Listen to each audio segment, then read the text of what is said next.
Welcome to the deep dive. Today we're plunging into, well, some really foundational stories. The kind that shaped a nation and honestly still hit home with truths about people, power, and leadership. Absolutely. We're talking about narratives that have just echoed down through the centuries. Exactly. Okay, let's unpack this. Have you ever wondered about the true story behind some of the most enduring tales of leadership, loyalty, and yeah, those unexpected heroes, and the dramatic falls from grace too? Right, the full spectrum. These stories are packed with twists, turns, defining what it means to lead, to stumble, and sometimes to rise again from, well, seemingly nowhere. It's going to be fascinating. It really is. We're heading straight into the heart of the book of First Samuel. And what's fascinating here is that First Samuel offers us this incredible front row seat to a truly monumental transition in history. A huge shift. Huge. We're watching this move from, a pretty loose confederacy led by these charismatic but sort of temporary figures called judges. Right, like Samson or Deborah. That's exactly. To the establishment of kingship. A whole new system. Uh-huh. And it came with these immense promises, but also, as we'll see, some really significant pitfalls. So it's not just dry history. Oh, not at all. It's far more than just an ancient record. It's this narrative absolutely rich with deep insights into how societies shift the very nature of power itself and that complex, often difficult relationship between leaders and the people they govern. That leader-people dynamic, Yeah. still relevant. Completely. It's a foundational text for understanding the origins of monarchy, not just in ancient Israel, but maybe even, more broadly in human societies. Okay, so our mission for this deep dive is just that.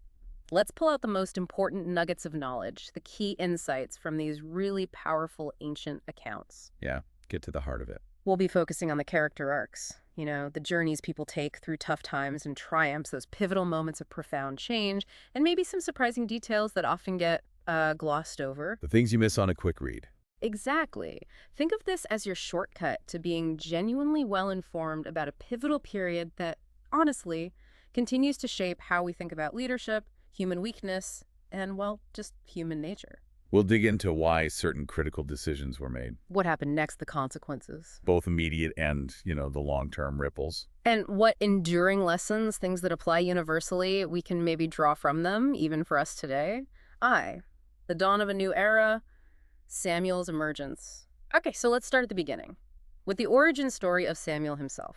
It's really poignant, and it kind of sets the emotional and spiritual tone for everything that follows. It really does. The account opens with this man, Elkanah, from the hill country of Ephraim, and he has two wives, Hannah and Peninnah. Right, polygamy was a reality then. And the text immediately flags Hannah's deep distress. She was barren, couldn't have children, which in that culture was just a massive personal burden and a social stigma, too. A huge source of shame and grief. And to make it worse, Peninnah, the other wife, had children, and pretty cruelly, the text says she constantly provoked Hannah, just rubbed it in year after year, especially during their annual trip.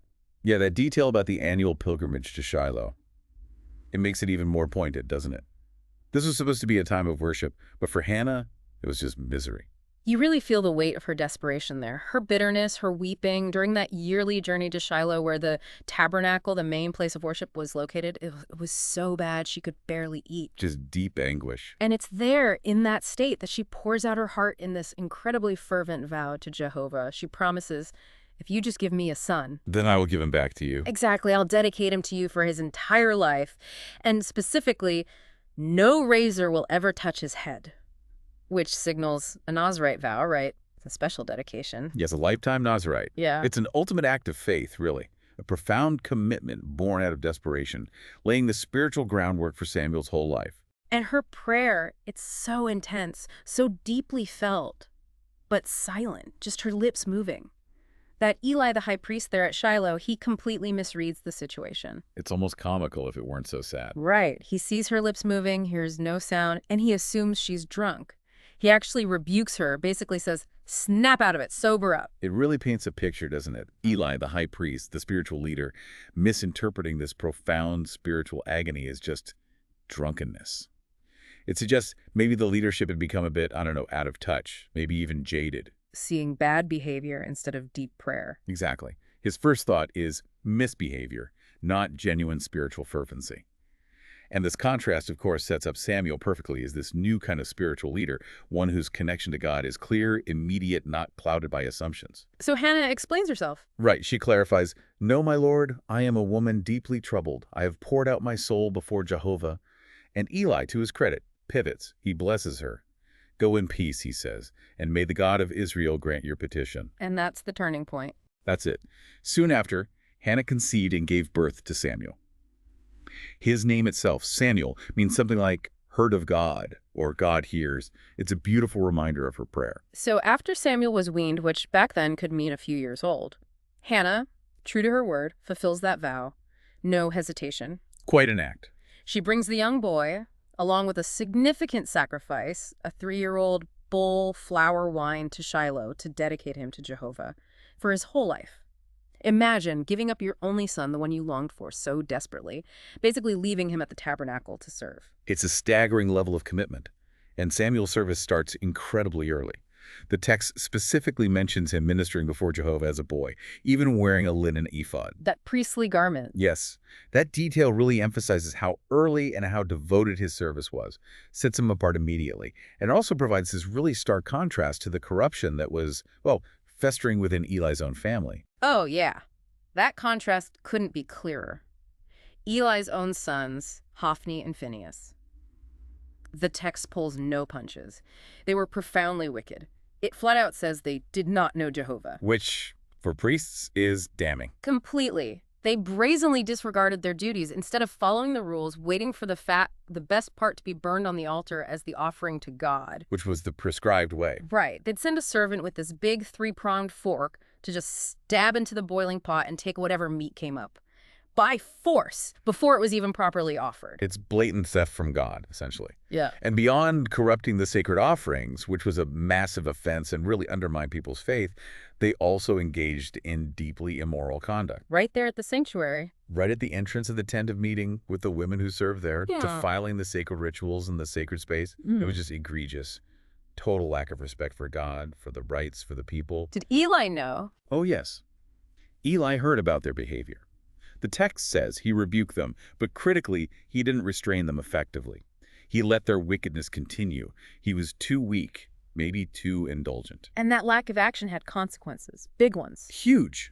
A man of God, an unnamed prophet, comes to Eli and delivers this devastating divine judgment against his entire family line. The whole house. The whole house. The prophecy states that Eli's priestly lineage would lose its privilege. Both his wicked sons, Hophni and Phinehas, would die on the same day, and Jehovah would raise up a faithful priest instead. It's a stark message. A divinely orchestrated shift in religious leadership is coming. And into this whole mess, this context of corruption and judgment, young Samuel receives his own prophetic calling. Chapter 3. It's a beautiful passage. Jehovah calls him repeatedly in the night. Samuel, who doesn't yet recognize God's voice, just dutifully runs to Eli each time, thinking Eli is calling him. Here I am. Such innocence. It really is. Eli, eventually after the 3rd time, realizes what's happening. He figures out it's Jehovah calling the boy. And he wisely tells Samuel how to respond next time.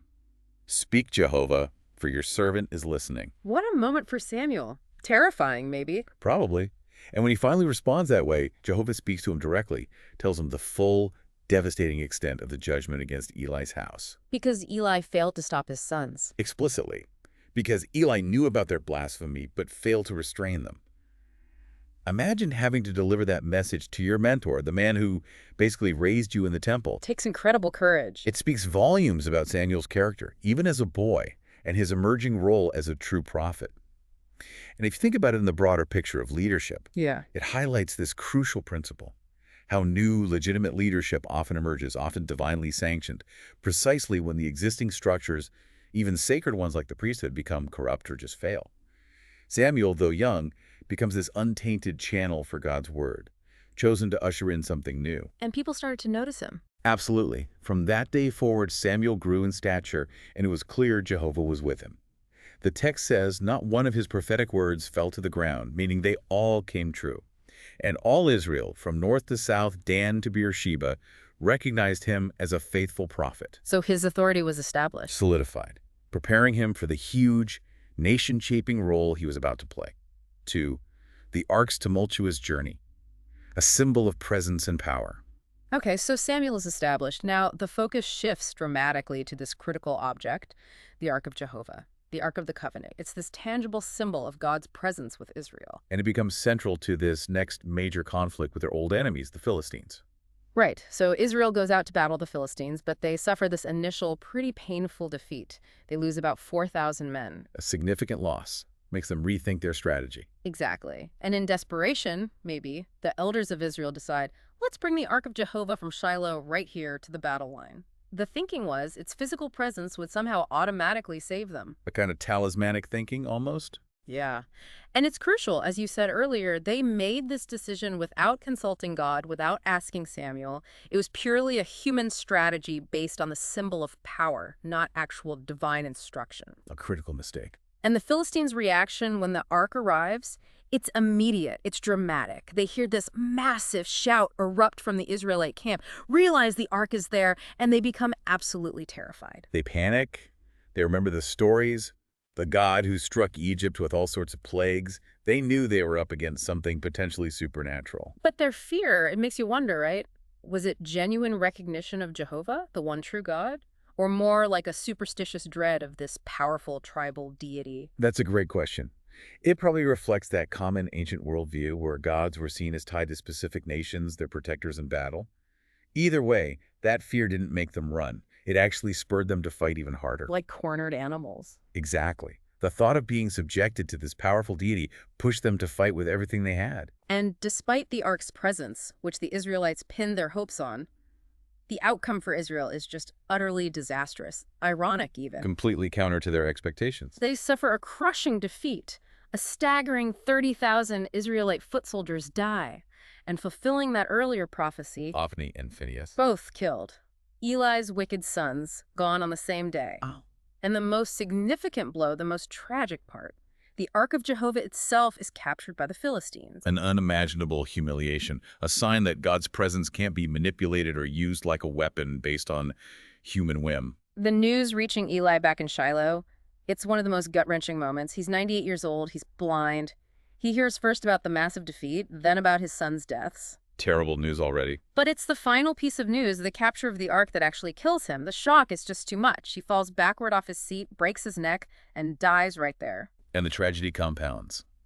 His daughter-in-law, Phinehas' wife, hears the news, the capture of the Ark, and the deaths of her husband and father-in-law, and goes into premature labor. And as she's dying in childbirth, she names the baby Ichabod. Ichabod, meaning no glory or where is the glory? She laments, glory has departed from Israel for the Ark of God has been captured. It's just devastation upon devastation, the end of an era, the end of a lineage, symbolized by the loss of the Ark.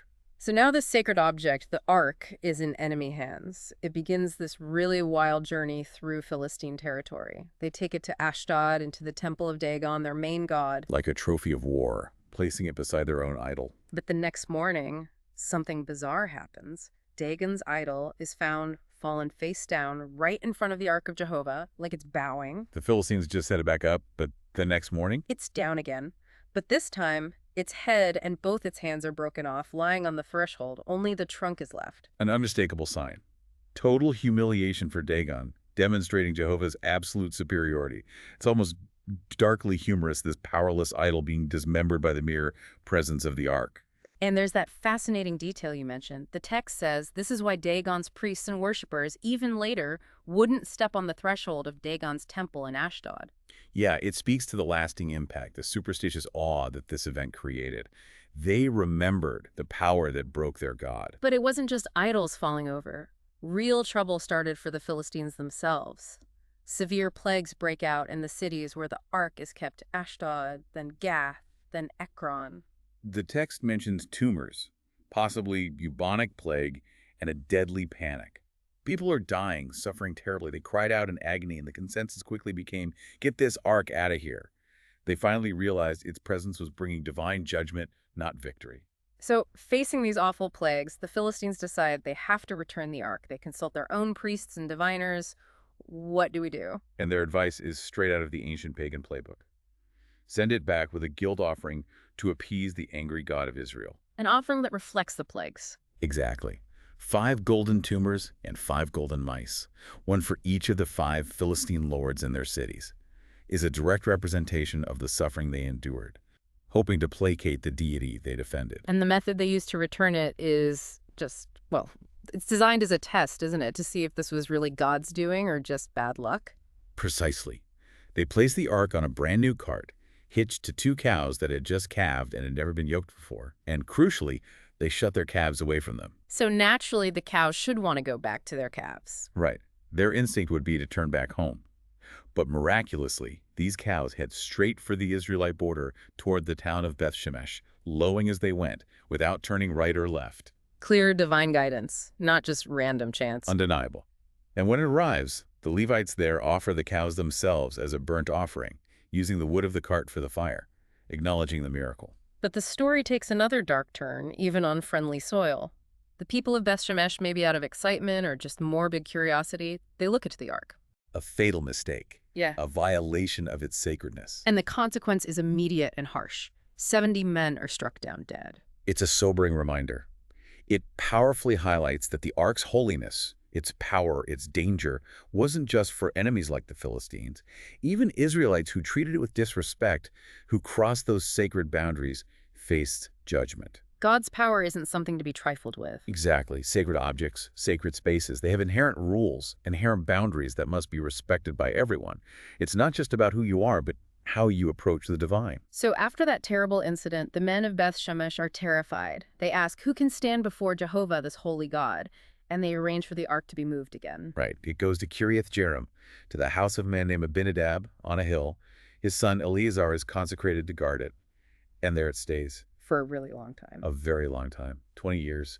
This long period really signifies a time of, well, spiritual dormancy for the ark. It's safe, it's guarded, but it's not playing an active role in the nation's life, almost like it's waiting. Waiting for a new era, waiting for a different kind of leadership, maybe. Waiting for Israel to be ready for its presence again, perhaps. Waiting for a king. The third, the people's demand for a king. A shift in governance. Okay, so the ark is settled, albeit kind of remotely, and the stage is now set for Samuel's leadership to really come to the fore again. But this period also brings out this growing desire among the people, something that will change everything. They want a king. But first, Samuel calls for national repentance. He gathers Israel, urges them, if you're really returning to Jehovah with all your hearts, then get rid of the foreign gods, the Baals, the Ashtoreth images. Clean house spiritually? Exactly. Commit yourselves to Jehovah and serve him only. And he promises, if they do this, God will deliver them from the Philistines. And does he follow through? He does. He gathers all Israel at Mizpah. He acts as this true judge and intercessor, praying intensely for them. He even offers a burnt offering. And as the Philistines advance, Jehovah responds dramatically. Yes, a massive thunderstorm throws the Philistines into utter confusion, leading to a decisive Israelite victory. They're routed. Wow. A direct answer to prayer. Undeniable. And to make sure they don't forget, Samuel sets up this stone marker. He calls it Ebenezer. Meaning stone of help. Right, declaring, thus far Jehovah has helped us. It's this powerful moment of remembering God's intervention, renewing that covenant relationship after a period of difficulty. And after this, Samuel continues his work as judge. Yes, he's highly respected. He travels this yearly circuit, Bethel, Gil, Mizpah, back to his home in Ramah, judging Israel fairly, resolving disputes. He's providing that steady, consistent, righteous leadership. But then things start to shift. The catalyst comes when Samuel gets old. Right. As Samuel aged, he appointed his own sons, Joel and Abijah, as judges over Israel, specifically in Beersheba down south. Following in his footsteps, you'd think. You'd hope. But tragically, just like Eli's sons before them, Samuel's sons did not walk in his ways. The text is blunt. They turned aside after dishonest gain, they accepted bribes, and they perverted justice. Deja vu. It's the same pattern as Eli's sons. It really is. It highlights this deeply recurring challenge in leadership succession, doesn't it? That integrity isn't automatically inherited, and the potential for power, even delegated power, to corrupt seems ever present. And this corruption, this failure by Samuel's own sons, it gives the elders of Israel the opening they were maybe looking for. It becomes the pretext, yes. The elders gather, they go to Samuel and Ramah, and they lay it out plainly. Look, you're old, and your sons aren't following your ways. So give us something different. Now appoint for us a king to judge us, like all the other nations. Like all the other nations, that phrase is key, isn't it? Absolutely key. It's a direct request to abandon the current system, divine rule exercised through judges like Samuel, and adopt a human, monarchical system just like their neighbors. They want to fit in. How does Samuel take it? He's deeply displeased. He takes it personally, understandably, as a rejection of his life's work. But he prays about it. And Jehovah's response is quite surprising. What does God say? Jehovah tells Samuel, essentially, listen to them, do what they ask. But then he clarifies something crucial. They haven't rejected you, Samuel. They have rejected me, that I should not reign over them. Wow, that's heavy. It is. It reframes the entire situation. It's not about Samuel's leadership failure. It's about the people's desire to shift away from direct divine rule. And Jehovah, despite being rejected, allows their choice. He consents. He consents, but not without a serious warning. He instructs Samuel, solemnly warn them, show them the ways of the king who will reign over them. The king's demands, as the text puts it. So freedom to choose, but with clear consequences laid out beforehand. Exactly. It's a fascinating moment. God allows their choice, even knowing it will lead to future burdens and heartache, but he ensures they can't say they weren't warned. And Samuel delivers that warning, and it is stark. Oh, it's brutal. He spells out exactly what this king will demand. He'll take your sons for his chariots, his cavalry, his army commanders, to plow his ground, reap his harvest. Basically conscription. Yes. And he'll take your daughters to be perfumers, cooks, bakers for the royal court. He'll seize your best fields, your vineyards, your olive groves, and give them to his officials. Taxation and land appropriation? And he'll take a tenth the tithe of your grain, your flocks, essentially imposing heavy taxes. And the bottom line, Samuel says, you yourselves will become his servants. From being servants of God to servants of a human king? That's the stark choice. And Samuel finishes with this chilling prediction.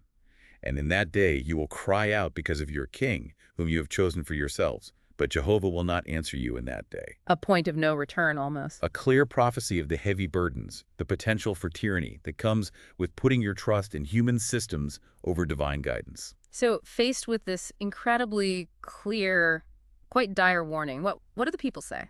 They refuse to listen. They emphatically insist, no, but there shall be a king over us. They double down. Completely. That we also may be like all the other nations, and that our king may judge us and go out before us and fight our battles. So conformity and a visible military leader, those were the priorities. Those desires overrode everything else. They wanted a tangible leader, someone they could see leading them into battle, just like their neighbors had. And if we connect this to the bigger picture, it just perfectly captures that enduring tension in human societies, doesn't it? That pull between wanting visible, tangible leadership, wanting that sense of security you can see and touch, versus the harder path of relying on unseen, divine guidance and protection. It's a choice that echoes down through history. Fourth, Saul's ascent and swift decline. The tragic first king. And so Israel gets its wish. The search begins for their very first king. And we're introduced to Saul. On the surface, he seems like the perfect candidate, almost tailor-made. He certainly looks the part. The text makes a point of describing him from the tribe of Benjamin, handsome, outstanding in stature. Famously a head taller than any of the people, physically impressive. Exactly. But his introduction is almost mundane. It's not some grand entrance. He's just out looking for his father's lost donkeys. A pretty ordinary task. Right. And it's this search for lost donkeys that, through a series of events, leads him right to Samuel's town at the exact moment God intends. So this seemingly accidental start, it turns into something else entirely. It quickly becomes clear it's divine appointment. Jehovah had actually told Samuel the day before Saul arrived, tomorrow, about this time, I will send to you a man from the land of Benjamin, and you shall anoint him to be prince over my people Israel. So Samuel was expecting him. He was. He identifies Saul, Ah. honors him with a special seat at a feast, and then the next morning privately anoints him with oil. He tells Saul specific signs that will happen on his journey home to confirm that this is really from God. A secret anointing first. Yes, setting him apart spiritually before any public reveal. And then comes that fascinating detail. The prophecy. Exactly. After the anointing, the text says the Spirit of God rushed upon Saul, and he actually prophesied, along with a group of prophets they met. It was so out of character for him that people who knew him were astonished, asking, what's happened to the son of Kish? Is Saul also among the prophets? A powerful early sign of divine favor. He was equipped. It certainly seems so. Then comes the public selection process at Mizpah. Samuel gathers all Israel. They cast lots to determine the king, Like rolling dice, almost. a method used then to discern God's will. The lot falls on the tribe of Benjamin, then on the family of Matri within Benjamin, and finally on Saul himself. But he's not there. Right. He's nowhere to be found. Turns out, perhaps out of humility or maybe anxiety, he'd hidden himself among the baggage. Huh. Not exactly kingly behavior initially. Not exactly. But they find him, bring him out, and when the people see him standing there, head and shoulders above everyone else, they erupt. They shout, "Long live the king!" It's this moment of huge public acclamation for their physically imposing new leader. So he's chosen, he's acclaimed, but he needs to prove himself, right? Right. And his first major test, the event that really confirms his kingship in the people's eyes, comes pretty quickly. Nahash the Ammonite besieges the Israelite town of Jabesh Gilead. And he makes this brutal demand. Horrific. Mhm. He says he'll only make a treaty if he can gouge out the right eye of every single inhabitant, a permanent mark of humiliation and subjugation. Just cruel. Utterly cruel. But when Saul hears this news back home, the Spirit of God rushes upon him again. He's filled with righteous anger. He rallies Israel's army, an astonishing 330,000 men, and leads them in a swift, decisive attack that completely wipes out the Ammonites. A massive victory. A huge unifying victory. It silences any doubters about his leadership. And the people gather again at Gilgal, reaffirming him as king, offering sacrifices. His position seems totally secure now. And this is when Samuel gives his farewell address. Kind of steps back. Exactly. In chapter 12, Samuel formally steps down from his primary role as judge. He gives this powerful speech, reviewing Israel's history, reminding them how God had consistently delivered them. He reiterates Jehovah's faithfulness. But also warns them again about this kingship they wanted. Yes. He pleads with them to fear Jehovah, serve him faithfully, obey his voice. And then, to drive home the seriousness of their sin and demanding a king, he calls on God to send thunder and rain. During the wheat harvest. Right, during the dry season, when rain would be completely unnatural, almost miraculous. And God does it. Thunder crashes, rain pours down. The people are terrified, realizing the gravity of their request. Powerful object lesson. And Samuel's key message cuts through. Do not turn aside from following Jehovah. Do not turn aside after empty things that cannot profit or deliver, for they are empty. A final heartfelt plea for genuine loyalty to God above all. But sadly, despite this strong start, this divine confirmation, Saul's decline begins surprisingly quickly. Shockingly quickly. It starts with his first major act of disobedience, which happens back at Gilgal, the place of his confirmation. What does he do? He's facing this massive Philistine threat. His own son Jonathan had provoked them by attacking a garrison. The Philistines muster this huge army, and Saul's men are terrified, starting to desert him. Samuel had told Saul to wait 7 days for him to arise and offer the sacrifices before battle. Okay, specific instructions. Very specific. But Samuel is delayed, the pressure is mounting, Saul's army is melting away, and Saul panics. He gets impatient, and he takes matters into his own hands. He offers the burnt offering himself. Usurping Samuel's priestly role. Exactly. He oversteps his bounds as king, acting out of fear and impatience, rather than trusting obedience. And wouldn't you know it, just as he finishes the sacrifice, Samuel shows up. Samuel arrives.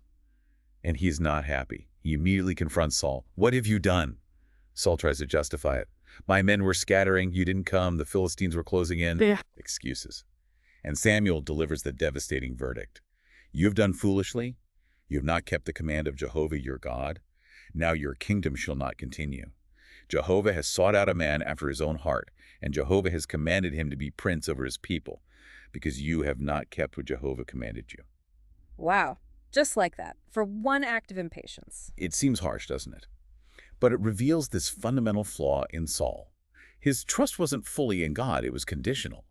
When things got tough, he relied on his own judgment, his own actions, violating a direct command. And that rejection, pronounced so early, hangs over the rest of his reign. It wasn't a colossal military failure, but an act of impatience, of overstepping sacred boundaries. It highlights the absolute importance of strict obedience and leadership, especially leadership appointed by God. And that wasn't his only major failure, was it? There's the incident with the Amalekites. Right. This is the second, even more severe act of disobedience. God gives Saul, through Samuel, a very specific, very harsh command regarding the Amalekites who had attacked Israel generations earlier. Total annihilation, right? Yes. Utterly destroy everything. Yeah. Men, women, children, infants, oxen, sheep, camels, donkeys. Leave nothing alive. It's a difficult command for us to read today, no doubt, but it was a direct divine mandate in that context. So does Saul obey this time? He gathers a huge army, 200,000 foot soldiers, 10,000 men from Judah, and he defeats the Amalekites in battle. But he doesn't fully obey the command. What does he do wrong? He spares King Agag, the Amalekite king, and he and the people spare the best of the sheep, the oxen, the fat calves, the lambs, all the good stuff. Why? What's the justification? When Samuel confronts him, Saul initially tries to pretend he did obey fully. Then, when pressed, he claims they spared the best animals to sacrifice them to Jehovah, trying to put a religious spin on his disobedience. Passing the buck to the people, too, right? Yes, he says, the people spared the best to sacrifice to Jehovah, your God. Notice that your God, distancing himself slightly. He shifts blame and tries to justify partial obedience with supposed piety. And this is where Samuel delivers that absolutely iconic rebuke. One of those famous passages in the book. Samuel cuts right through the excuses. Has Jehovah as great delight in burnt offerings and sacrifices as in obeying the voice of Jehovah? The core question. Behold, Samuel declares, to obey is better than sacrifice, and to listen than the fat of rams. Rituals mean nothing without obedience. For rebellion is as the sin of divination, and presumption is as iniquity and idolatry. Strong words. Incredibly strong. And then the final blow. Because you have rejected the word of Jehovah, he has also rejected you from being king. The rejection is confirmed. Final. It is, and this narrative really challenges our ideas about devotion, doesn't it? It hammers home that good intentions or religious actions cannot substitute for direct, complete obedience to God's specific commands. So how does Saul react to this final rejection? He finally confesses. I have sinned, he says. But even then, he blames his fear of the people. I feared the people and obeyed their voice. He asks Samuel to pardon him and return with him to worship. Does Samuel agree? No. Samuel says, I will not return with you, for you have rejected the word of Jehovah, and Jehovah has rejected you from being king over Israel. As Samuel turns to leave, Saul desperately grabs the edge of Samuel's robe. And it tears. It tears, and Samuel uses it as a symbol. Jehovah has torn the kingdom of Israel from you this day and has given it to a neighbor of yours who is better than you. A powerful visual prophecy. And Samuel deals with Agag himself. Yes, Samuel orders Agag brought to him, and then he himself carries out the judgment, hacking Agag to pieces before Jehovah at Gilgal. A grim completion of the command Saul failed to execute. The section ends on such a somber note. Samuel grieves deeply for Saul, but never sees him again. And Jehovah regrets making Saul king. It's profoundly tragic. And connecting it to the bigger picture, it sets this powerful precedent. Divine appointment isn't unconditional. Leadership, even God-given leadership, carries immense responsibility, and disobedience has devastating consequences. Saul's story is a stark warning about the impact of a leader's choices. V. David's rise, from shepherd to anointed heir. So, Saul is rejected, though still technically on the throne. And despite the sadness of it all, Jehovah directs Samuel, okay, stop grieving for Saul. I've rejected him. Now fill your horn with oil and go. I'm sending you to Jesse of Bethlehem. A new mission. For I have provided for myself a king among his sons. A fresh start, a different kind of king. And Samuel is understandably nervous. How can I go, he asks. If Saul hears it, he will kill me. Which tells you something about Saul's state of mind already. Right, the paranoia is setting in. So Jehovah tells him to take a heifer and say he's going to offer a sacrifice. It's a legitimate reason to travel and gather people, providing cover for his real mission, finding the next king. Smart.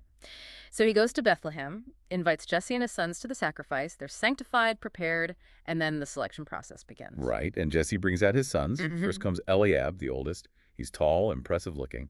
And Samuel, humanly, thinks, surely this is him. Surely Jehovah's anointed is before me. He's thinking like a man, looking at the outside. Just like people probably looked at Saul. Exactly. But Jehovah immediately corrects Samuel with that crucial, absolutely foundational teaching we mentioned. Do not look on his appearance or on the height of his stature, because I have rejected him. And here's the key line. For Jehovah sees not as man sees. Man looks on the outward appearance, but Jehovah looks on the heart. It's a game-changing principle for understanding God's choices, especially in leadership. So, not Eliab, then the next son, Abinadab. Nope. Jehovah says neither has Jehovah chosen this one. Then Shema. Not him either. One by one, 7 of Jesse's sons passed before Samuel. Impressive young men, likely. But for each one, the answer is no. Jehovah hasn't chosen any of them. Samuel must be confused at this point. You'd think so. He turns to Jesse and asks, "Are all your sons here?" And Jesse's reply is almost dismissive, isn't it? It really is. He says, "Well, there remains yet the youngest, but behold, he is keeping the sheep." Like an afterthought. The youngest, David, is out in the fields doing the lowest job, not even considered important enough to call in for the sacrifice initially. The overlooked one. Reinforces that looking on the heart idea. Perfectly. Samuel insists, "Send and get him. We won't sit down to eat until he comes here." So they fetch David. What's he like? The text describes him as ruddy, maybe a healthy outdoor complexion, with beautiful eyes and handsome. So, not unattractive. But the emphasis isn't on him being a towering warrior like Saul. Just a good-looking shepherd boy. And as soon as David arrives, Jehovah says to Samuel, "Arise, anoint him, for this is the one." No hesitation from God. None. Samuel takes the horn of oil and anoints David right there in the midst of his brothers. And significantly, the text adds, "And the Spirit of Jehovah rushed upon David from that day forward." That same spirit that came upon Saul, but would later leave him? Precisely. This anointing, though private within the family, marks the true transfer of divine savor and empowerment. It contrasts so sharply with Saul's public acclamation, which ultimately didn't last. David's selection is based on God's hidden knowledge of his heart. So David is anointed king, but Saul is still ruling.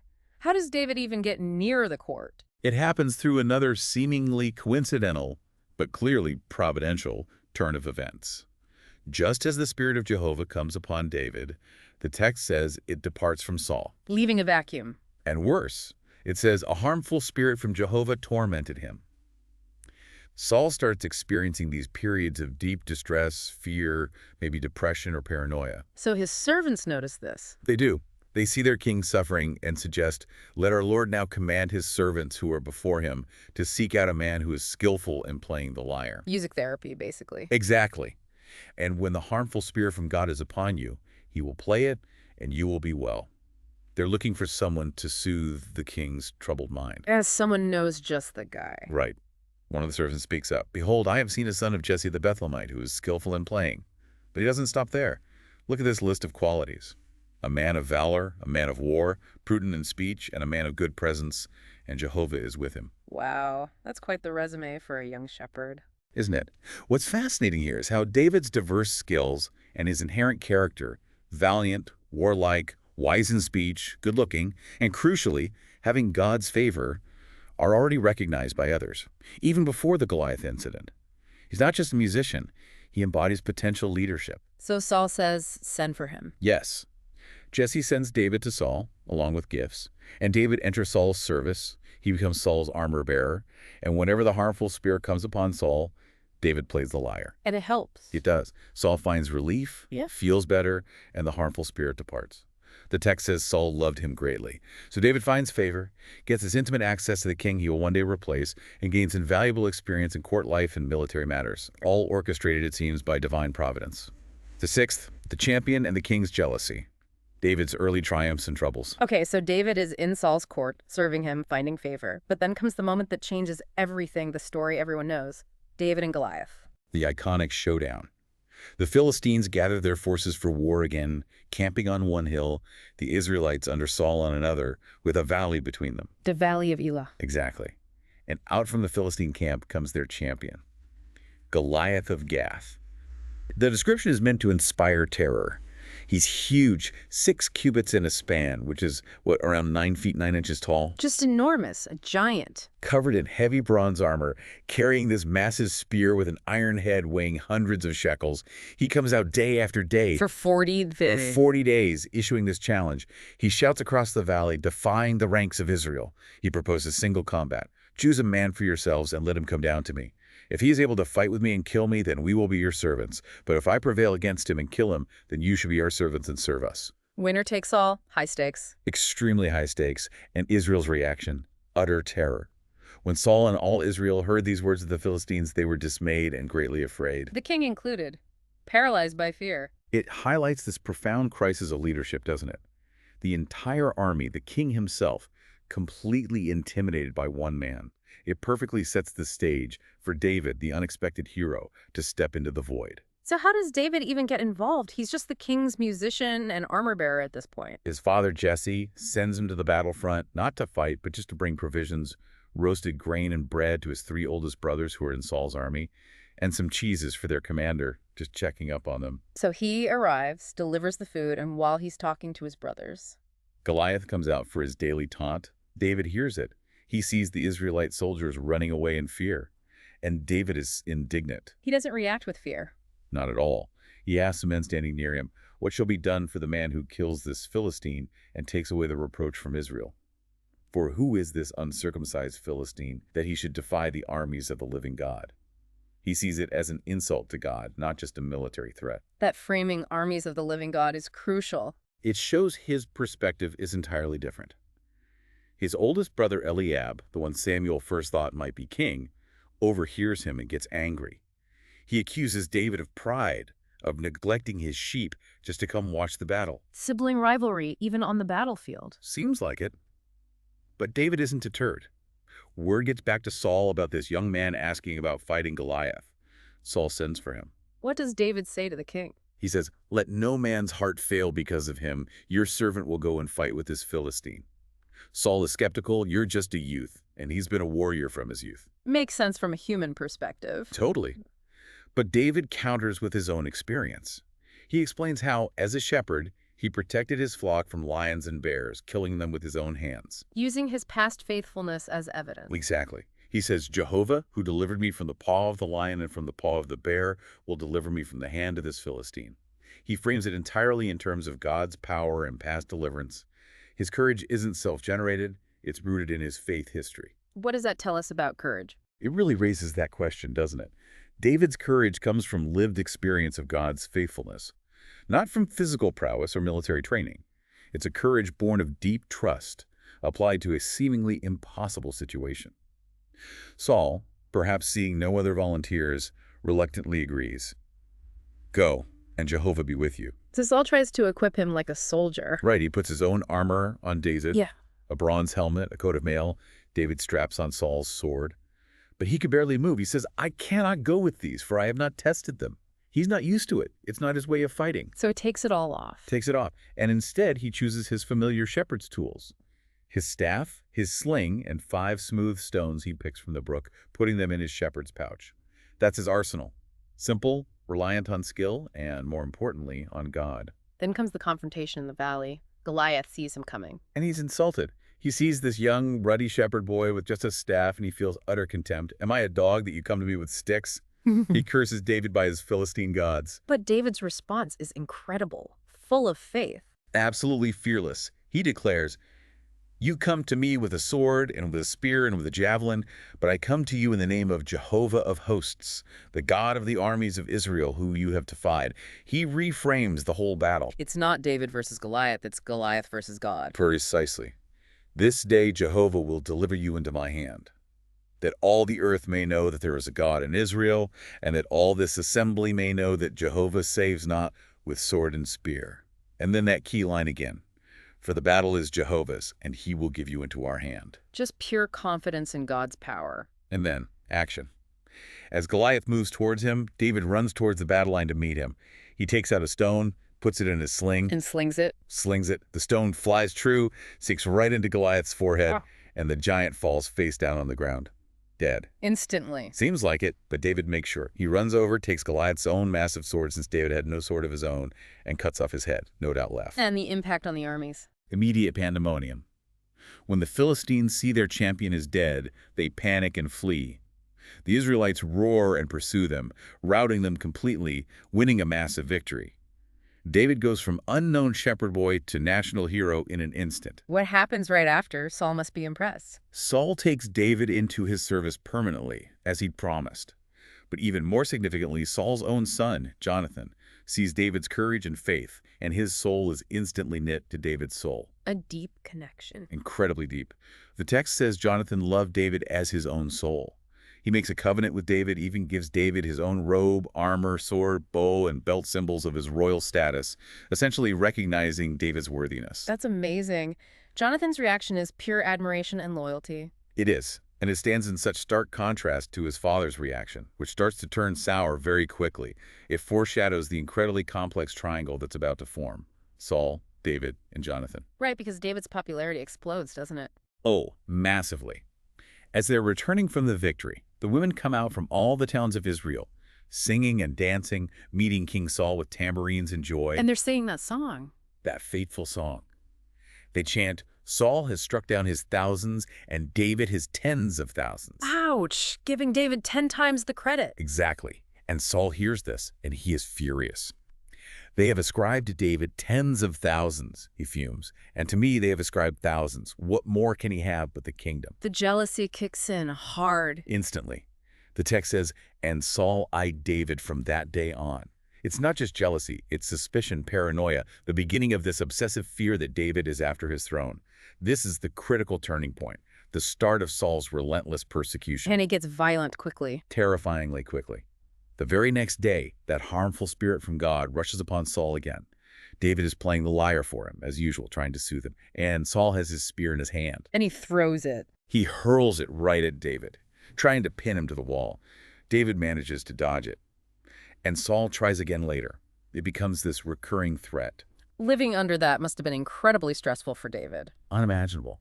Yet, despite Saul's hostility, David continues to act wisely, continues to succeed in his military campaigns. And the text says, all Israel and Judah loved David. His popularity just keeps growing, which probably fuels Saul's fear even more. Saul even tries to use his own daughters against David. Yes, it's quite manipulative. First, he offers his older daughter Merab, hoping David will be extra reckless in battle against the Philistines to earn her hand and get himself killed. Huh. Let not my hand be upon him, Saul thinks, but let the hand of the Philistines be upon him. Using the enemy to do his dirty work. Exactly, but that plan falls through. Then he learns his younger daughter, Michal, actually loves David. So Saul sees another opportunity. He offers Michal, but sets the bride price at Something dangerous. 100 Philistine foreskins. Again, hoping David will die trying to collect them. It's incredibly cynical. But David succeeds. He more than succeeds. He goes out with his men and kills 200 Philistines, bringing back their foreskins. He meets the bride price double. So Saul has to give him Michal as his wife. So Saul's own schemes keep backfiring. Ironically, yes. His attempts to sabotage David or get him killed inadvertently end up raising David's profile even higher, strengthening his ties to the royal family and showcasing his valor and success. Saul's own paranoia is, in a way, contributing to the very thing he fears. 7. David in exile, a fugitive's journey. Okay, so David is married to Saul's daughter. He's a national hero. But Saul's jealousy and fear just keep escalating. It reaches a point where David has to flee for his life. It really does. Saul stops trying to be subtle. He openly commands Jonathan and all his servants to kill David. Wow, an open command. But Jonathan, remember that deep bond? He delights in David. He refuses. Instead, he warns David, tells him to hide, and then he goes to plead with his father. Jonathan tries to mediate. He makes a brave attempt. He reminds Saul of all the good David has done, how he risked his life against Goliath, how Saul himself rejoiced. Why then will you sin against innocent blood by killing David without cause? A very reasonable argument. Does Saul listen?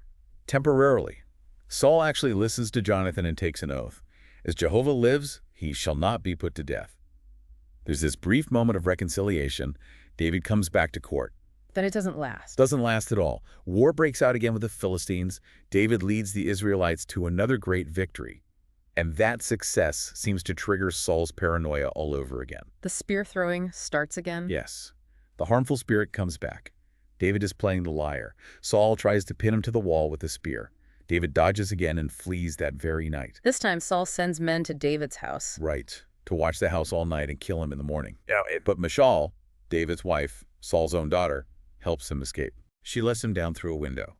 Then she takes the household idol, a teraphim, puts it in the bed, arranges goat hair at its head, and covers it with clothes. So when Saul's messengers arrive, she tells them David is sick. Buys him time. Exactly. When Saul insists they bring David in his bed to be killed, they discover the trick. Michal lies to Saul, saying David threatened to kill her if she didn't help him escape. She protects David even from her own father. So David is now officially a fugitive. Where does he go first? He flees to Samuel in Ramah, tells him everything Saul has done. They go together to Naioth, a place where prophets lived. Safety with Samuel. You'd think so. But Saul hears David is there and sends messengers to capture him. But when the messengers see the company of prophets prophesying, with Samuel leading them, the Spirit of God comes upon them and they start prophesying. Seriously, Saul's men. Yes. Saul sends more messengers. Same thing happens. He sends a third group. Same result. Finally, Saul decides to go himself. And guess what? The Spirit of God comes upon him too. He strips off his clothes and prophesies before Samuel, lying naked all day and all night. It's this bizarre, almost involuntary divine intervention protecting David. That is wild. So David escapes Ramah and meets Jonathan again. Yes, this leads to that really profound pact between them in chapter 20. David is desperate. What have I done? What is my sin that your father seeks my life?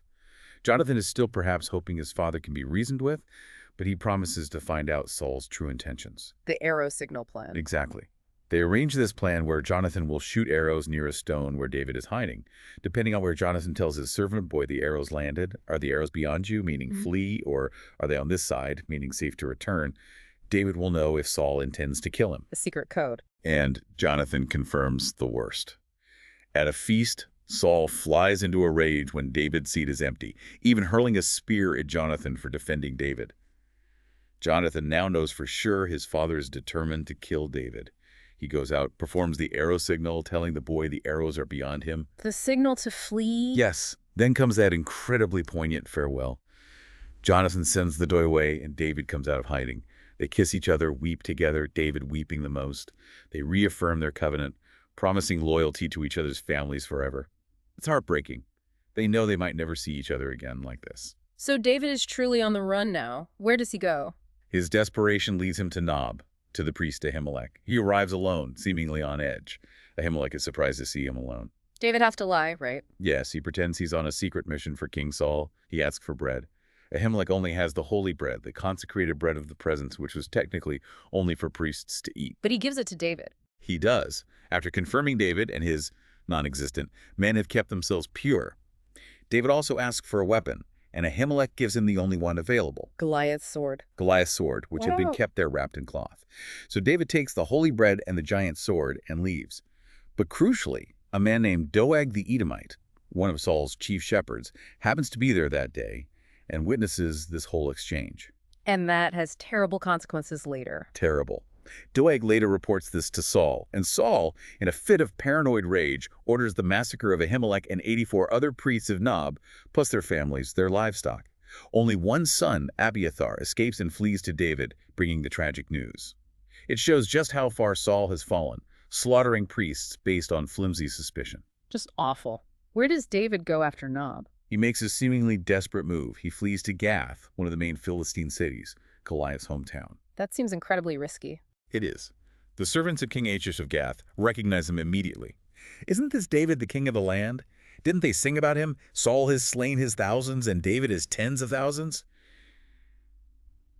David realizes he's in serious danger. So what does he do? He pretends to be insane. He starts scribbling on the city gates, letting saliva run down his beard. He acts like a complete madman. King Achish sees this and says, "Look, the man is mad. Why did you bring him to me? Do I lack madmen that you've brought this fellow to behave as a madman in my presence? Shall this fellow come into my house?" And it works. They let him go. It works. They basically kick him out. It's a humiliating tactic, but it saves his life. A future king reduced to feigning insanity among his enemies. From Gath, where does he find refuge? He escapes to the cave of Adullam. And here, something important happens. His brothers and his father's household hear where he is and join him. And then others start coming too. What joins him? The text says everyone who is in distress and everyone who is in debt and everyone who is bitter in soul gathered to him. He becomes their leader. About 400 men initially. So he's starting to build his own following. An army of outcasts. Exactly. What's fascinating here is how David, even as a fugitive, an outcast himself, starts to assemble the core of his future leadership. He draws strength and loyalty precisely from those marginalized by Saul's chaotic rule. He's becoming a leader of the disenfranchised. And it's during this time in the wilderness that he has those chances to kill Saul, right? Yes, twice he has Saul completely at his mercy. The first time is in a cave near En-Gedi. Saul goes into this very cave to relieve himself, not knowing David and his men are hiding in the back. A perfect opportunity. David's men urge him, "This is the day Jehovah told you about. I will give your enemy into your hand." They see it as divine providence. But David refuses. He refuses to harm Saul. He secretly creeps up and just cuts off a corner of Saul's robe. Yeah. Even that bothers his conscience later. He tells his men, "Jehovah forbid that I should do this thing to my Lord, Jehovah's anointed, to put out my hand against him, seeing he is Jehovah's anointed." Incredible restraint, respect for the office, even if not the man. Precisely. After Saul leaves the cave, David calls out to him, holds up the piece of rope, proves he could have killed him but didn't. He proclaims his innocence.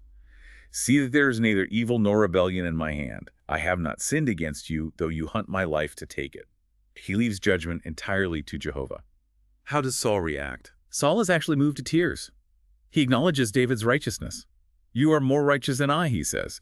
He even admits David will surely be king and makes David swear not to cut off his descendants. A moment of clarity for Saul, but sadly, it doesn't change his behavior long term. And the second time David spares him. It's in the wilderness of Ziph. Saul is again pursuing David with 3,000 men. David and one of his bravest men, Abishai, sneak into Saul's camp at night.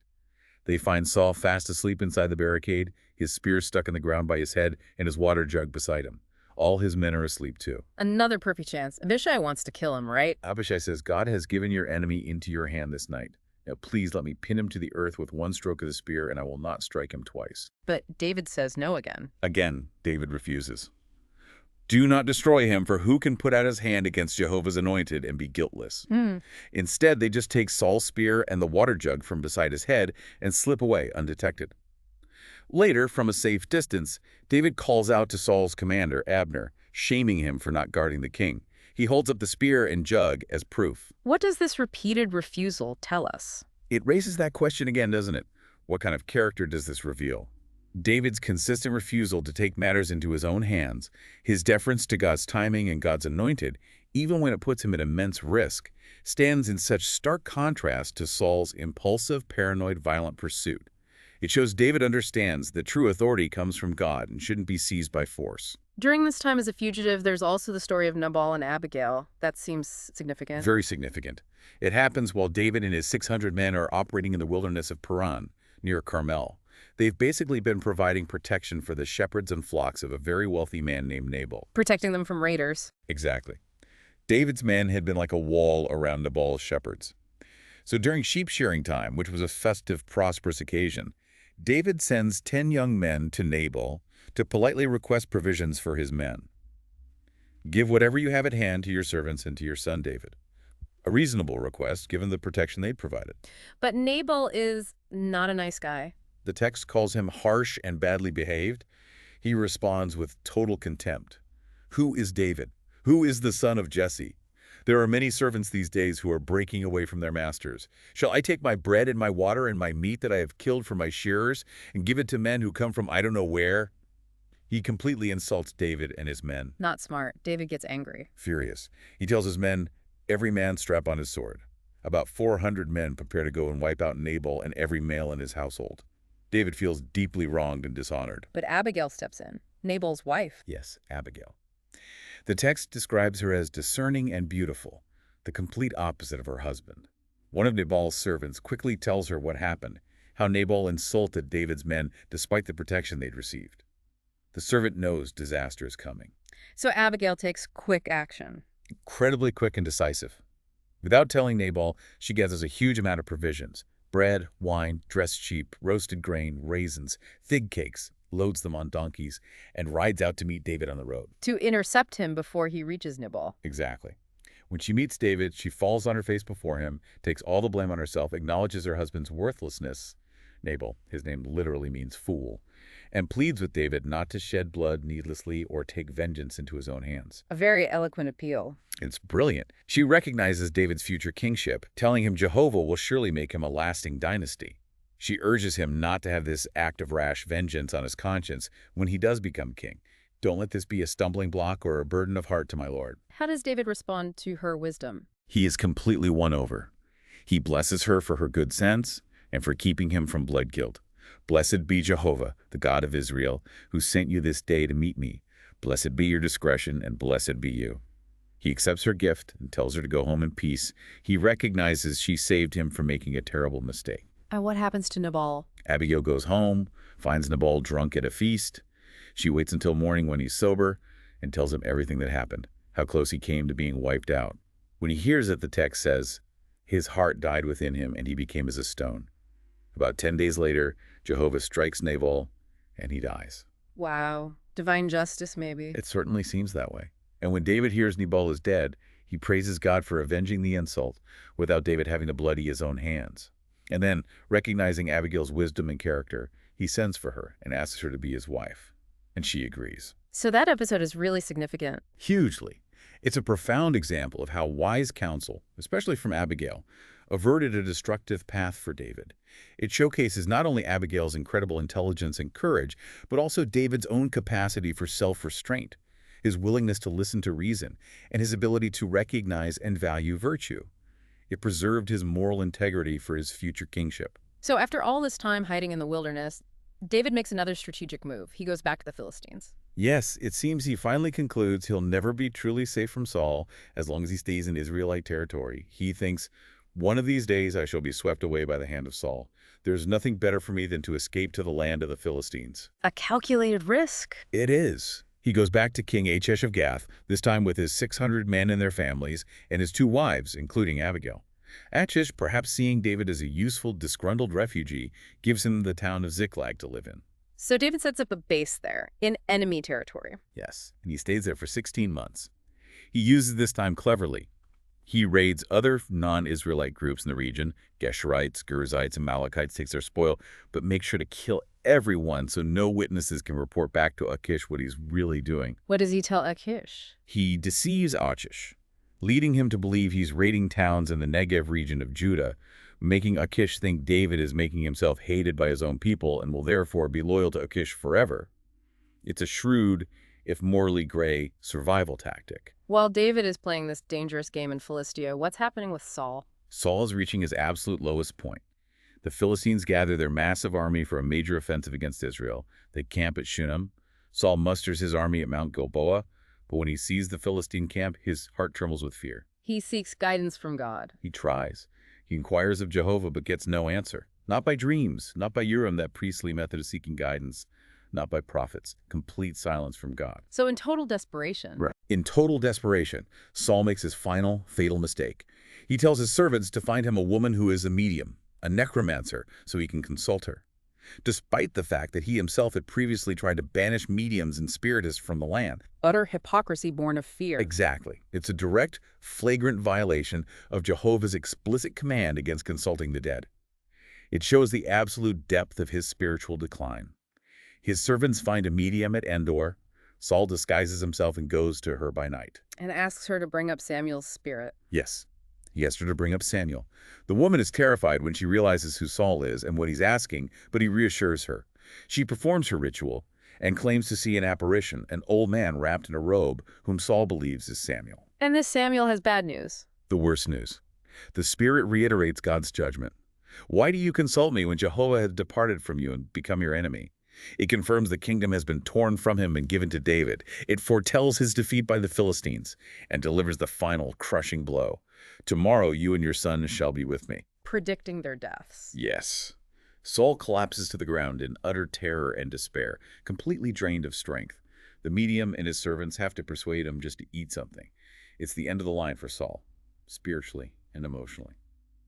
8th, the end of an era, Saul's demise. So the stage is set for the final tragic battle. The Philistines are gathered in force.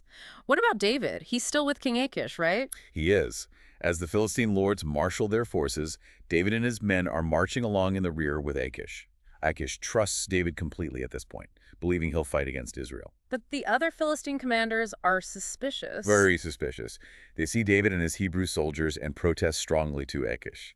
What are these Hebrews doing here? They worry David will turn on them in the heat of battle to regain favor with Saul. Is not this David of whom they sing? Saul has struck down his thousands and David his tens of thousands. That song comes back to haunt him in a way. Ironically, yes. They insist Achish send David and his men back to Ziklag. They don't want him in the battle. Achish reluctantly agrees, reassuring David of his trust, but explaining the political reality. Which turns out to be a blessing in disguise for David. Absolutely. A providential intervention. It keeps David from having to fight against his own people, against Saul and Jonathan. He and his men turn back. But when they get back to Ziklag, they face their own disaster. A devastating scene awaits them. While they were gone, The Amalekites, the very group Saul failed to wipe out, had raided Ziklag. They burned the city to the ground and carried off all the women and children, including David's 2 wives, Ahinoam and Abigail. Everything gone, their families captured. Complete devastation. David and his men weep until they have no more strength to weep. And the men, in their bitterness and grief, turn on David. They actually talk of stoning him. His lowest point as a leader, perhaps? It certainly seems like it. His city destroyed, his family gone, his own men ready to kill him. But here, David shows his true character. The text says, "But David strengthened himself in Jehovah his God." He turns to God even in this. Yes. He calls for Abiathar the priest, the one who escaped the massacre at Nob, to bring the ephod, the tool for inquiring of God. He asks Jehovah, "Shall I pursue this band? Shall I overtake them?" And God answered? God answers clearly, "Pursue, for you shall surely overtake them, and you shall surely rescue all." So they go. They pursue relentlessly. They find an abandoned Egyptian slave of one of the Amalekites who leads them to the Amalekite camp. They find the raiders spread out, eating, drinking, celebrating their spoils. David and his men attack, fighting from twilight until the evening of the next day. And they win. A total victory. They wipe out the Amalekites except for 400 young men who escape on camels. And crucially, David recovered all that the Amalekites had taken, and David rescued his 2 wives. Nothing was missing, whether small or great, sons or daughters, spoil or anything that had been taken. An incredible turnaround, rescued from the brink. It truly demonstrates David's steadfast leadership, his resilience, and his unwavering trust in God, even in the midst of personal catastrophe. He consults God, obeys, and achieves a complete restoration. Meanwhile, back at the main battlefront, the news is grim for Israel. The final battle unfolds on Mount Gilboa.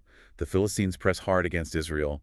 The Israelites flee, and many are slain on the mountain. Including Saul's sons. Yes. The Philistines pursue Saul and his sons closely, and they strike down Jonathan, Abinadab, and Malchishua, Saul's sons. Jonathan, David's beloved friend, is killed in battle. A huge loss. What about Saul himself? The battle turns fiercely against Saul. The archers find him, and he's severely wounded. Fearing capture and torture by the uncircumcised Philistines, he pleads with his armor-bearer, "Draw your sword and thrust me through with it, lest these uncircumcised come and thrust me through and mistreat me." Does the armor-bearer do it? No. The armor-bearer is terrified and refuses, so Saul takes his own sword and falls on it. He dies by suicide to avoid capture. And the armor-bearer? Seeing that Saul is dead, he also falls on his own sword and dies with him. A tragic end defined by despair. What happens after the battle? The Philistines find the bodies of Saul and his sons the next day. They cut off Saul's head, strip off his armor, and send news of their victory throughout Philistia, displaying the armor in the temple of their idols. They fasten Saul's body and the bodies of his sons to the wall of the city of Bethshan. A final humiliation. It then comes this act of incredible bravery and loyalty. The men of Jabesh Gilead, the town Saul had rescued at the start of his reign, hear what the Philistines have done. They remember what Saul did for them. They remember. All their valiant men travel through the night, take the bodies of Saul and his sons down from the wall of Bethshan, bring them back to Jabesh, and give them a respectful burial. They burn the bodies perhaps to prevent further desecration and bury their bones under a tamarisk tree. Then they fast for 7 days in mourning. It's a final, poignant act of honor for the fallen king, despite his flaws. So 1 Samuel ends with Saul and Jonathan dead, Israel defeated. Yes, it ends on this somber note. Israel is leaderless, reeling from defeat. The first experiment with kingship has ended tragically, marked by disobedience, paranoia, and despair. But the stage is now definitively set. For David. For David. The shepherd boy, anointed in secret, tested through years of exile and hardship, the man after God's own heart, is now poised, finally, to ascend to the throne. Outro. Wow, what a journey. So, stepping back, what does this all mean? We've covered this massive shift from judges to kings. We've seen the dramatic rise and the really tragic fall of Saul, and then this improbable ascent of David from shepherd to anointed king in waiting, all packed into this one incredible deep dive into 1 Samuel. It's just packed with insights, isn't it? When you pull it all together, you see these powerful takeaways, like the profound, often devastating impact of a leader's choices, not just on themselves, but on everyone. And the consequences of what the people wanted, too. That demand for a king had ripple effects they didn't foresee. Exactly, the unforeseen consequences of collective desires. And that consistent, almost counterintuitive theme running through it all, character and obedience mattering more than outward appearance or human expectations. God, choosing the overlooked shepherd, not the impressive older brothers. The heart, not the height. Precisely. If we connect this to the bigger picture, 1 Samuel is just a masterclass in the complexities of human leadership. It explores divine guidance, that constant tension between obeying higher principles and, well, the temptations of personal will, ego, and worldly power. It really shows that true authority isn't just about having power, but about the integrity of your heart and being aligned with a purpose beyond yourself. So as you listening reflect on this incredibly rich, layered story, maybe consider this. What qualities do you think truly define effective, lasting leadership, especially when facing, overwhelming odds or intense internal pressures like jealousy or fear? It's a great question to ponder. And how might these ancient patterns, that desire for a certain kind of visible leader, or the way everyone suffers the consequences of a leader's bad choices, how might those patterns still echo in the societal structures, the political dynamics, the leadership challenges we see all around us today? Food for thought, definitely. And of course, the story doesn't end here. Mm-hmm. David's reign, with all its triumphs and its own set of challenges, continues powerfully in the next book, 2 Samuel. Absolutely. We encourage you to keep exploring. Thanks for joining us on the Deep Dive.